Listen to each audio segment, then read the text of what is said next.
Hi everyone, and welcome to this mini lecture on school structure and finance. By structure and finance, I mean how K through 12 public education systems are organized and funded in the United States. The goal of this presentation is to introduce the broad topic of school structure and finance and pull in some ideas from history and government. History. Education as a social institution has existed in the United States since colonial times. The purpose of public education is grounded in the philosophy that a democracy needs educated citizens in order to function. However, the quality and accessibility of public education has always depended on where the student lives and their race, socioeconomic status or SES, and gender. Let's keep this idea in mind as we proceed through the lecture. As just mentioned, from colonial times to the present day, our society has supported some form of public education as a necessary component of democracy. However, who was given the opportunity to attend school has changed dramatically over time. In the colonial period, only white children, and usually only male white children, were educated. Wealthy white children were usually educated privately, especially in the southern colonies. Later on, all white children had opportunities to attend public schools. We know from our history project that Black children were not afforded the opportunity to attend public school with white children until after Brown versus Board of Education in 1954. Even then, Virginians resisted desegregation. In its various forms since the colonial period, public education has been managed at a state or local level. This makes it very different from other countries, which may control education at a national level. In the United States, we do not have one federal system of education. We have more than 50 different systems. How a public school runs in Nebraska is different from how it runs in Virginia or Michigan. Controlling education at a local level means where a person lives determines many things about their education. These are ideas brought from colonial times to the present. Let's pull in some ideas about the influence of government on education. As we all know, the U.S. system of government has 3 branches and 3 levels. Branches and levels are grounded in a philosophy of decentralized, balanced power and shared responsibilities. The branches of government. This starts to sound like a civics lesson here. Bear with me. We all remember the 3 branches of government: executive, legislative, and judicial. In terms of school systems, the executive branch is mostly concerned with issues of compliance, appointing leaders, and assessments. The legislative branch makes laws and determines federal funding. And finally, the judicial branch balances the power and settles disputes, often resulting in case law. Branches are a form of decentralized, balanced power. Levels of government. The 3 levels of government are federal, state, and local. In terms of school systems, the federal level is responsible for civil rights, assessments, and accountability. The states draw district lines, develop funding formulas, set standards, calendars, develop curricula, and govern professional licensure and certification of teachers. And finally, at the local level, we have staffing, more funding, and input on curricula. Levels of government are a form of shared responsibility and oversight. Levels also reinforce the idea that where a student lives determines the education they will receive. As stated previously, we do not have one national system of education like Germany or Japan, but 50 or more different systems of education. Furthermore, most states delegate responsibility of local day-to-day operations to local and district levels. As you can see, the philosophy of decentralized, balanced power and shared responsibility from our government permeates school structure in our country.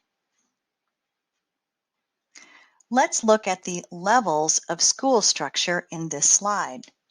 The federal level, as I've mentioned a few times, is focused on issues of civil rights, accountability, and accessibility. States, again, have responsibilities to develop funding structures, certify teachers, create boundaries and districts. Local school districts, which are usually governed by a school board composed of elected members of the nearby community, oversee the daily operations of a school.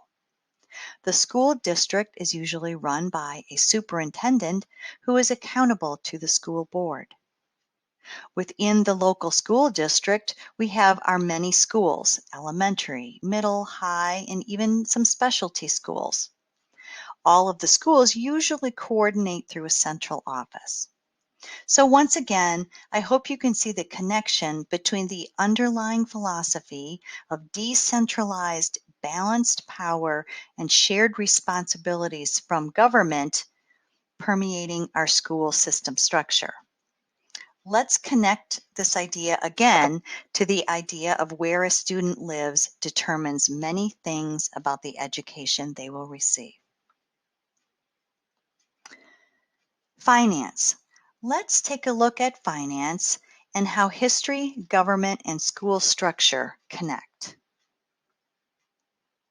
So once again, here's our slide on the levels of government. These levels are also sources of funding that together comprise a school system's budget. Here is a brief overview of big expenses in a school budget, starting with teacher salaries, then moving on to maintaining appropriate teacher-student ratios, specialized staff.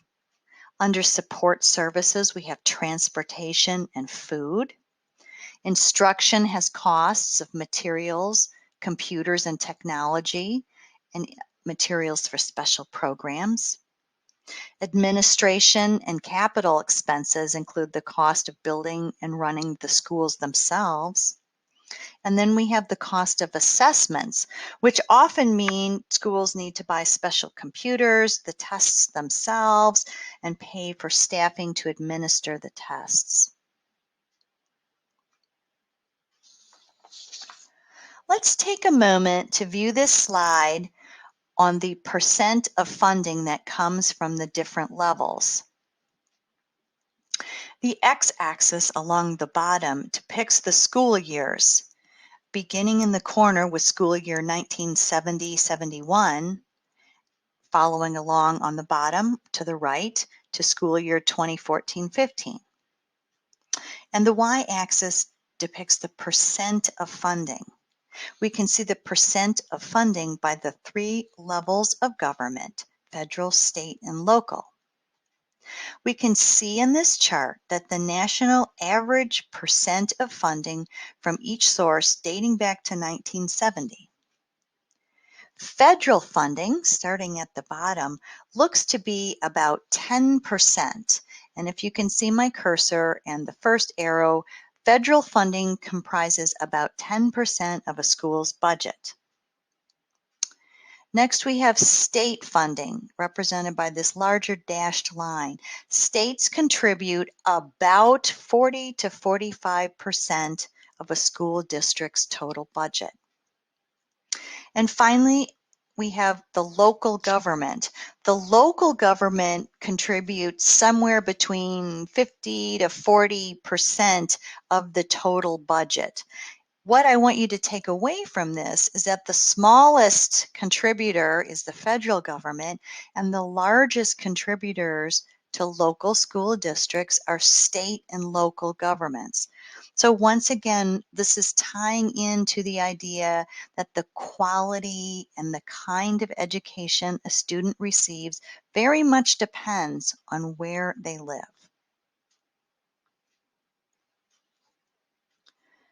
Let's pull all these ideas together once again.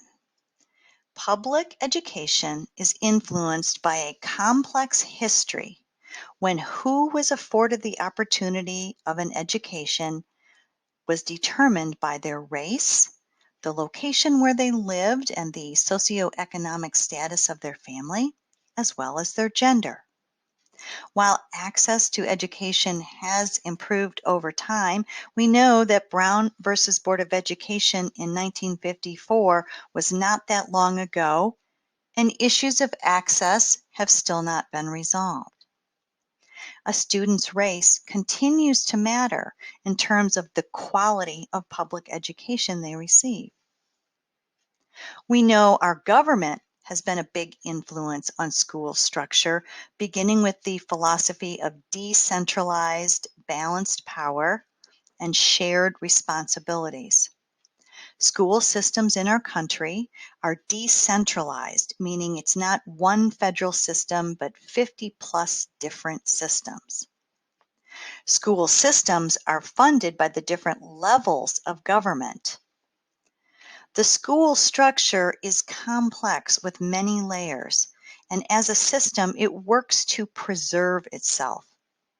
This is neither good nor bad, but it means that change can be slow and difficult to effect.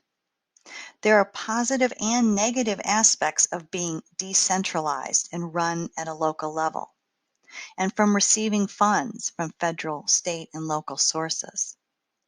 I hope you can see when we connect the dots between history, government structure, and finance, we return to the idea that where a student lives and their race, SES, and gender matter in terms of the education they receive. So in closing, I like to stop and leave you thinking about things rather than providing final answers and drawing conclusions. Nothing is simple when it comes to education. So that's all, folks.